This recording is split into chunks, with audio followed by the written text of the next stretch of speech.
अस्सलामुअलैकुम, खुशामदीद आपके अपने ही चैनल आसान केमिस्ट्री पे। जैसे जैसे हीट बढ़ता है टेम्परेचर भी इंक्रीज हो जाता है। ये टेम्परेचर बढ़ता है तो वो भी दूर फेंकता है एक दूसरे को। कुछ भी एटम ही है तो इसके अंदर इलेक्ट्रॉन भी होंगे और प्रोटॉन भी पहुंच जाए तो एटम अपने अंदर से इलेक्ट्रॉन को बाहर निकाल देता है। तो ये जो एक नया स्टेट बनकर आया है, इसी स्टेट को हम प्लाज्मा कहते हैं। इन दोनों के अंदर से इलेक्ट्रॉन निकल गया तो सेंटर में कौन बच गया? प्रोटॉन बच गया। तो गैस से प्लाज्मा में कन्वर्ट होने के प्रोसेस का नाम होता है सॉलिड। टेम्परेचर बढ़ाते हुए अगर टेम्परेचर को उल्टा कर दे यहाँ पर कि गैस है, इसके अंदर कोई भी मूवमेंट नहीं होता है, तो ये एक नए स्टेट को हम कहते हैं बोज आइंस्टाइन कंडेंसेशन। ये प्लाज्मा के बाद का ही स्टेट है। अच्छा, एक कॉर्गुलन प्लाज्मा कौन से टेम्परेचर में मिलता है? लेकिन प्रोटॉन और न्यूट्रॉन ये मजीद डिवाइड हो जाते हैं, खुद किसी तीन चीजों से मिलकर बना रहता है, यानी कि इसको कहते हैं अप कॉर्क, डाउन कॉर्क, इस तरह के नाम से जाना जाता है। इसको हम कहते हैं गिलोन। ये मेल्ट हो जाता है और एक नया स्टेट का वजूद आता है मेल्ट होने के बाद, और उसी को हम कहते हैं कॉर्गुलन प्लाज्मा। मतलब एक जनरल नॉलेज के लिए है कि यूनिवर्स का कितना हिस्सा प्लाज्मा में। आप लोग ज़मीन वासी हैं, हम तो ज़मीन में हमने ज़्यादातर। अस्सलाम वालेकुम, क्या हाल है, कैसे हैं? उम्मीद है खैरियत से होंगे। अच्छा, प्रीवियस वीडियो में हमने यही 3 स्टेट के कन्वर्जन के बारे में हमने देखा था कि चीज़ें सॉलिड से लिक्विड और लिक्विड से गैस में जा रही है तो इनके प्रोसेस का नाम क्या है। लेकिन फिर मैंने कुछ और स्टेट भी कहा था कि वैसे तो स्टेट तो 22 होते हैं, लेकिन 22 स्टेट तो हम पढ़ने से रहे यहाँ पर, लेकिन कुछ और थोड़े बहुत स्टेट जो आपके लिए मुमकिन है वो हम पढ़ेंगे कि प्लाज्मा कैसे बनता है और उस प्रोसेस का नाम क्या है। तो ये छोटी-छोटी चीज़ें हम देखेंगे इसके अंदर। जी, तो प्लाज़्मा पे बात करना, लेकिन प्लाज़्मा को पढ़ने से पहले थोड़ा-सा इन्फॉर्मेशन आपको यहाँ सॉलिड से लेते हुए चलना है कि ये सॉलिड है, ठीक है? ये है लिक्विड, ठीक है? और ये वाला स्टेट जो है, ये है गैस। अब तीनों में फ़र्क अगर स्टेट के हिसाब से, तो इसमें ना मॉलिक्यूल बड़े करीब-करीब होते हैं। सॉलिड से चीज़ें लिक्विड में कैसे जाती है, प्रीवियस वाले लेक्चर में ही था कि जब आप उसके अंदर हीट को ऐड करते हो तो यहाँ से होगा मज़ीद हीट ऐड। जब हीट ऐड करोगे तो मॉलिक्यूल्स के दरमियान डिस्टेंस बढ़ जाता है। हीट बढ़ाइएगा तो टेम्परेचर भी बढ़ना स्टार्ट हो जाता है। तो यहाँ पर जो पहले मॉलिक्यूल करीब-करीब थे, ये मॉलिक्यूल थोड़े से उसके कंपैरिजन दूर-दूर होना स्टार्ट हो जाएंगे। टेम्परेचर हीट बढ़ाएंगे और मज़ीद इसके अंदर हीट बढ़ाइएगा, हीट ऐड। तो जैसे-जैसे हीट बढ़ता है टेम्परेचर भी इंक्रीज़ हो जाता है, और जहाँ पे टेम्परेचर इंक्रीज़ होता है तो हर चीज़ दूर-दूर हो जाता है। हमारे में भी यही फिनोमिना है कि सर्दी है, कोई करीब आके बैठ रहा हो तो हमें बुरा नहीं लगता, क्योंकि सर्दी में टेम्परेचर कम होता है। लेकिन जैसे ही गर्मी वगैरह आ रही है तो करीब आ रहे हो, बोले चिपकने, दूर हटना, ऐसी गर्मी लग रही। तो मॉलिक्यूल में यही है, टेम्परेचर बढ़ता है तो वो भी दूर फेंकता है एक दूसरे को। तो लिक्विड के बाद और मज़ीद आपने इसके अंदर हीट को ऐड किया तो ये और दूर-दूर हो जाएगा। ये हमारे पास और दूर-दूर उसके, यानी कि इसको तो बहुत, ये थोड़ा-सा करीब बना देता हूँ। ये हमारे पास दूर-दूर हो गया उसके कंपैरिजन। और मज़ीद जब इसके बाद आप हीट ऐड करोगे ना, मोर हीट ऐड, कितना हीट ऐड करना है? तो कमोबेश कहा जाता है कि 10,000 से इसका स्टार्टअप होता है, 10,000 से 1 लाख का कोई रेंज है इसका। तो उसके बाद ये जो आपको गैस नज़र आ रहा है ये कन्वर्ट हो जाता है प्लाज़्मा पे। अब ये प्लाज़्मा दिखने में कैसा लग रहा है कि गैस के बाद ऐसा क्या होगा? तो ये कुछ यहाँ पर आप देख सकते हो कि ये गैस है, और ये साइड में मैं बनाऊँगा अभी प्लाज़्मा के लिए गैस। गैस के मॉलिक्यूल है, दूर-दूर है, हर जगह घूम फिर रहे हैं यहाँ पर। अब हर एटम के अंदर आपको एक चीज़ आइडिया होगा कि ज़ाहिर-सी बात है मॉलिक्यूल है, कुछ भी एटम ही है, तो इसके अंदर इलेक्ट्रॉन भी होंगे और प्रोटॉन भी होंगे। जब आप इसके अंदर मोर हीट ऐड करते हो, more heat add, HEAD, more heat add, तो कम से कम टेम्परेचर इसका चला जाए, कम से कम कहा जाता है 10 की पावर 5 से लेकर 10 की पावर 6 तक का। इस टेम्परेचर तक ये पहुंच जाए तो एटम अपने अंदर से इलेक्ट्रॉन को बाहर निकाल देता है। ये जो आपको इलेक्ट्रॉन एटम इधर है, इधर जो नज़र आ रहा है, इसके अंदर जो यकीनन इसको अगर मैं बनाऊं, ये अगर कोई एटम है तो इसके अंदर इलेक्ट्रॉन रिवॉल्व कर रहा है। तो एटम अपने अंदर से इलेक्ट्रॉन को बाहर निकाल देगा। अभी सिर्फ ये वाला नहीं, सबके अंदर इलेक्ट्रॉन प्रेजेंट है। जहाँ जहाँ आपको नज़र आ रहा है 9 के 9 मैटर, सब में इलेक्ट्रॉन है। अब कितने होंगे उस तरफ हम नहीं जा रहे, सिर्फ एक ही बनाया हमने। तो इसके अंदर से इलेक्ट्रॉन बाहर निकल जाएगा। इलेक्ट्रॉन इसके अंदर यूं, पहले तो कितने डॉटेड है, 9 डॉटेड है, 1 2 3 4 5 6 7 8 9। इसके अंदर से इलेक्ट्रॉन हीट ज़्यादा होने की वजह से बाहर एलिमिनेट हो जाएगा। तो ये जो एक नया स्टेट बनकर आया है, इसी स्टेट को हम प्लाज्मा कहते हैं। इन दोनों में फ़र्क है। तो अगर मैं इसको यूं बनाना चाहूँ तो अगर यूं लिख दूं इसे, इस तरह का ही हमारे पास मैटर, यानी कि मैं इसके अंदर एटम है और इलेक्ट्रॉन इसके अंदर से बाहर आ चुके। ये हो गए इलेक्ट्रॉन इसके अंदर से एलिमिनेट हो चुके हैं। अगर 20 से किसी भी एटम के अंदर से इलेक्ट्रॉन निकल गया तो सेंटर में कौन बच गया, प्रोटॉन बच गया। तो आप इसको यूं भी लिख सकते हो, जो जो ब्लैक पार्ट नज़र आ रहा है उसके अंदर प्रोटॉन बचा हुआ है, जिसको आप ये भी बना सकते हो कि पॉजिटिव और नेगेटिव चार्ज का इसके अंदर पूरा कॉम्बिनेशन बन गया। ये रहा। तो इसी को हम क्या कहते हैं, प्लाज्मा कहते हैं, जो कि हाई टेम्परेचर में बनता है। अब कोई नाम पूछे, जैसे सॉलिड से अगर लिक्विड में कन्वर्ट होता है तो इसको हम कहते हैं मेल्टिंग, लिक्विड से गैस में कन्वर्ट होता है, प्रीवियस वीडियो में देखा था, वेपराइजेशन कहते हैं, एवोपोरेशन कहते हैं, बॉइलिंग के नाम से जाना जाता है। क्या डिफरेंस इन तीनों में, वो हमने वहाँ पर देख लिया था। इसी तरीके से अगर कोई चीज़ गैस से प्लाज्मा में कन्वर्ट हो तो इसका क्या नाम दिया जाता है, तो गैस से प्लाज्मा में कन्वर्ट होने के प्रोसेस का नाम होता है आयोनाइजेशन के नाम से, IONIZATION, आयोनाइजेशन। अब वापसी के लिए भी फिर कुछ होना चाहिए। जैसे अगर गैस लिक्विड में कन्वर्ट हो जाए तो कंडेंसेशन बोलते हैं, लिक्विड गैस सॉलिड में कन्वर्ट हो जाए तो फ्रीजिंग कहते हैं।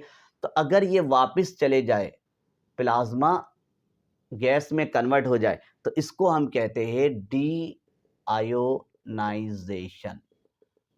तो भाई ये हमारे पास दोनों फिनोमिना जो प्रीवियस लेक्चर में हमने नहीं पढ़ा था।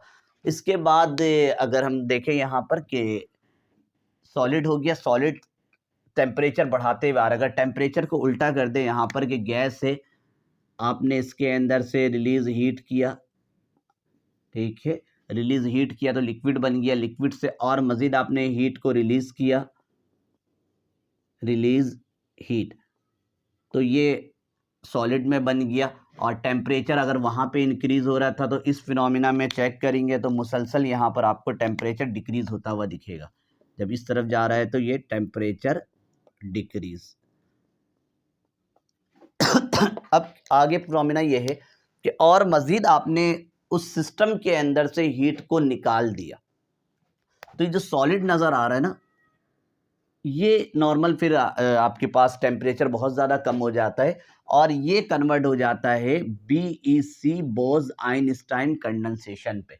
यानी ये सॉलिड के मॉलिक्यूल ना और करीब करीब आ जाते हैं, इंतहाई करीब करीब आ जाते हैं, जिसकी वजह से इसके अंदर हर तरह का मोशन कहा जाता है लॉक हो जाता है।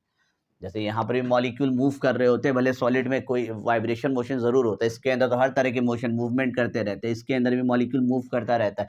लेकिन इसमें कहा जाता है कि मॉलिक्यूल के दरमियान जितने भी आपके पास मॉलिक्यूल के अंदर जो भी मोशन वगैरह है, सब के सब लॉक हो जाते हैं। और कहा जाता है टेम्परेचर कितना, जैसे टेम्परेचर आप डिक्रीज़ करते जा रहे हो, डिक्रीज़ करते जा रहे हो, तो टेम्परेचर कमोबेश जो चेक किया जाता है, जो किताबों में लिखा हुआ नज़र आता है, वो -273 डिग्री सेल्सियस है, जिसके अंदर all motions are close, finish, इसके अंदर कोई भी मूवमेंट नहीं होता है। तो ये एक नए स्टेट को हम कहते हैं बोज आइंस्टाइन कंडेंसेशन, और इसी को हम BEC भी कहते हैं। फिर इसी की तरह एक और भी होता है, लो टेम्परेचर के लिए होता है, वो भी फर्मियोनिक कंडेंसेट। तो लेकिन वो आपके कोर्स वगैरह के अंदर ज़्यादा नहीं है, फर्मियो, ठीक है, स्पेलिंग हो सकता है गलत हो, चेक कर सकते हो आप, कंडेंसेट। तो ये भी एक स्टेट ऑफ मैटर है, लेकिन ये भी कौन से टेम्परेचर के लिए है, तो लो टेम्परेचर के लिए ही होता है। क्योंकि आपको 22 स्टेट ऑफ मैटर लिखवाया है, तो कुछ हाई टेम्परेचर के लिए होता है और कुछ लो टेम्परेचर के लिए होता है। अच्छा, एक और अभी बाकी है, एक और, यानी कि कॉर्गुलन प्लाज्मा की भी क्या चीज़ है ये, अब ये किस चीज़ का नाम है, कॉर्गुलन प्लाज्मा, ठीक है। अब इसको समझने के लिए प्लाज्मा के बाद कई स्टेट है। अच्छा, एक कॉर्गुलन प्लाज्मा कौन से टेम्परेचर में मिलता है, तो इसको जब नेट वगैरह मिलेगा ट्रिलियन डिग्री सेल्सियस बहुत ज़्यादा टेम्परेचर है। कहा जाता है यूनिवर्स का सबसे ज़्यादा जो टेम्परेचर है ना वो कॉर्गुलन प्लाज्मा के लिए ही होता है, जिसमें ये स्टेट हमारे पास एग्जिस्ट कर रहा होता है। तो क्या है इसके अंदर, प्लाज्मा तक तो हमने देखा था कि इलेक्ट्रॉन भी बाहर निकल कर आ जाता है एटम के अंदर से। जब इलेक्ट्रॉन बाहर, अगर मैं इसको बनाऊं यहाँ पर प्लाज्मा, ये प्लाज्मा है और सिर्फ एक ही प्लाज्मा का मैं बनाता हूँ कि भाई ये प्लाज्मा के अंदर न्यूक्लियस है जिसके अंदर प्रोटॉन होगा, न्यूट्रॉन होगा और एटम जो था इलेक्ट्रॉन अपना बाहर फेंक दिया। इलेक्ट्रॉन बाहर निकल के, बल्कि इसको मैं गैस से ले लेता हूँ ना, इसको गैस बना दिया। गैस के बाद नेक्स्ट वाले में जब आपने इसका टेम्परेचर बढ़ाया तो टेम्परेचर के बढ़ाने की वजह से न्यूक्लियस में प्रोटॉन और न्यूट्रॉन तो वैसे ही रह गया, लेकिन ये इलेक्ट्रॉन जो इसके अंदर रिवॉल्व कर रहा था, ये वाला इलेक्ट्रॉन, ये टेम्परेचर को बढ़ाने की वजह से बाहर निकल जाएगा, इलेक्ट्रॉन निकल गया। तो इसका हमने नाम दे दिया था प्लाज्मा। ये तो हो गया बात। अब रह गया सिर्फ और सिर्फ ये कॉर्गुलन प्लाज्मा, ये किस तरह से वजूद में आएगा। तो ये आपके पास कुछ यूं आता है कि इसको आगे एक्सटेंड किया, आप और टेम्परेचर बढ़ाएंगे, ट्रिलियन डिग्री सेल्सियस के अंदर है, तो ये जो प्रोटॉन और न्यूट्रॉन देख रहे हो ना, ये सब एटॉमिक पार्टिकल नहीं है। ये भी एक गलत सोच है, अब ख़त्म हो चुका है। पहले सब एटॉमिक पार्टिकल में इलेक्ट्रॉन, प्रोटॉन, न्यूट्रॉन, सब एटॉमिक पार्टिकल वो होता है जो मज़ीद डिवाइड ना हो। लेकिन ये जो, सॉरी, सब एटॉमिक गलत कह दिया, फंडामेंटल पार्टिकल वो होता है जो मज़ीद डिवाइड ना हो। तो इलेक्ट्रॉन जो है ना, ये तो मज़ीद डिवाइड नहीं होता है, लेकिन प्रोटॉन और न्यूट्रॉन ये मज़ीद डिवाइड हो जाते हैं। खुद किसी 3 चीज़ों से मिलके बना रहता है, यानी कि 3 क्वार्क से प्रोटॉन बनता है और 3 क्वार्क से न्यूट्रॉन बनता है। तो अगर मैं इसको अलग से साइड में करूँ कि ये प्रोटॉन और एक तरफ न्यूट्रॉन इसके अंदर से निकाल दिया, अब ये जो प्रोटॉन बनता है 3 क्वार्क से बनता है, इसके अंदर 3 क्वार्क होते हैं, 1, 2, 3 और यहाँ पर भी 3 कॉर्क है। अब दोनों में फ़र्क में क्या होता है, तो अप कॉर्क और डाउन कॉर्क का। इसके अंदर कॉर्क जो होता है एरो ऊपर की तरफ है, इसके भी ऊपर है और ये नीचे की तरफ। यहाँ जाते हो तो ये दोनों नीचे की तरफ होता है कॉर्क, इसको कहते हैं अप कॉर्क, डाउन कॉर्क, इस तरह के नाम से जाना जाता है। इसके अलावा ये तीनों जो जुड़ा रहता है, एक बॉन्ड से जुड़ा रहता है, इनके दरमियान बहुत स्ट्रॉन्ग बॉन्ड होता है, इसको हम कहते हैं गिलोन। ये रहा, और इसके दरमियान जो बॉन्ड लिख देता हूँ कि ये जो है ये कहलाता है GLUON, ये जो ये ब्लू कलर वाला, और रेड कलर वाला जितना भी नज़र आ रहा है इसको हम कहते हैं कॉर्क। यानी कि एक प्रोटॉन 3 कॉर्क से मिलके बनता है, एक न्यूट्रॉन 3 कॉर्क से मिलके बनता है। अब इसमें 2 प्रोटॉन अप कॉर्क है, एक डाउन कॉर्क है, इसमें 2 डाउन कॉर्क है, एक अप कॉर्क है, इसलिए इसके बेस में कॉर्गुलन प्लाज्मा होता है। क्या ये तो ठीक है। जब आप टेम्परेचर बढ़ाते हो ना, तो ये जो गिलोन है ना, जो इसके अंदर जिस बॉन्ड से बना हुआ, ये पिघल जाता है, जिसके बाद एक नया स्टेट वजूद में आता है। और बहुत हाई टेम्परेचर में इसको हम पिघला सकते हैं, कोई नॉर्मल टेम्परेचर में नहीं। तभी मैं कह रहा हूँ ट्रिलियन डिग्री सेल्सियस के अंदर ये मेल्ट हो जाता है और एक नया स्टेट का वजूद आता है मेल्ट होने के बाद, और उसी को हम कहते हैं कॉर्गुलन प्लाज्मा। तो प्लाज्मा की बात कही आप देख सकते हो। अच्छा, एक और चीज़ बहुत ज़्यादा मतलब एक जनरल नॉलेज के लिए है कि यूनिवर्स का कितना हिस्सा प्लाज्मा में है। आप लोग ज़मीनवासी हैं, हम तो ज़मीन में हमने ज़्यादातर सॉलिड देखा, लिक्विड देखा, गैस देखा, लेकिन यूनिवर्स बहुत बड़ा है, ज़मीन तो उसमें सिर्फ एक डॉट है, उससे भी छोटा है। तो अगर पूरे यूनिवर्स की बात करें ना, तो एक रिसर्च के मुताबिक इंटरनेट में भी आपको मिल जाएगा, 99% यूनिवर्स का हिस्सा प्लाज्मा पे है। ठीक है, ज़मीन में हमारे पास नहीं है, प्लाज्मा आपको कम मिलेगा, लेकिन यूनिवर्स का, जैसे कि सन है, स्टार है, ये सारी चीज़ें ना प्लाज्मा के अंदर काउंट होगी। तो ये सारे स्टेट्स ऑफ मैटर के कन्वर्जन के हैं। बाकी जो स्टेट्स ऑफ मैटर है, अभी तक तो मैंने टेम्परेचर में बात किया है, लेकिन ये स्टेट्स ऑफ मैटर टेम्परेचर और प्रेशर दोनों पे डिपेंड करता है। जैसे कि अभी तक तो हमने इतनी बात नहीं की, इसके अंदर आपने इसके अंदर कहीं पे टेम्परेचर को कांस्टेंट कर दिया और प्रेशर को बढ़ा दिया, तो उसके नतीजे में एक और स्टेट्स ऑफ मैटर आ जाता है, उसका नाम होता है डीजेनरेटेड मैटर के नाम से जाना जाता है। लेकिन अगर कहीं पर आपने प्रेशर और टेम्परेचर दोनों को एक साथ बढ़ा दिया, तो वो सुपर आयोनिक आइस, यानी कि 22 स्टेट्स ऑफ मैटर है ना कोई कहीं ना कहीं किसी तरह से आपको मिलता रहेगा।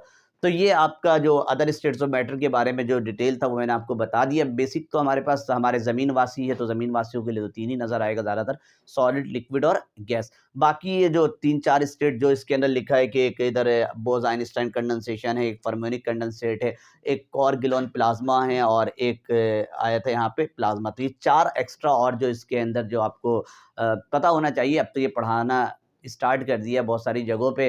हो सकता है आने वाले वक्त में आपको पूरा का पूरा 22 स्टेट भी पढ़ाया जाए। तो आज ये मैटर और एनर्जी का जो कन्वर्जन वगैरह था वो मुकम्मल हो गया। बाकी ये अगली वीडियो होगी तो वो हम कुछ ट्रिक्स वगैरह के बारे में बात करेंगे कि पीरियोडिक टेबल को आसानी से कैसे याद किया जाए।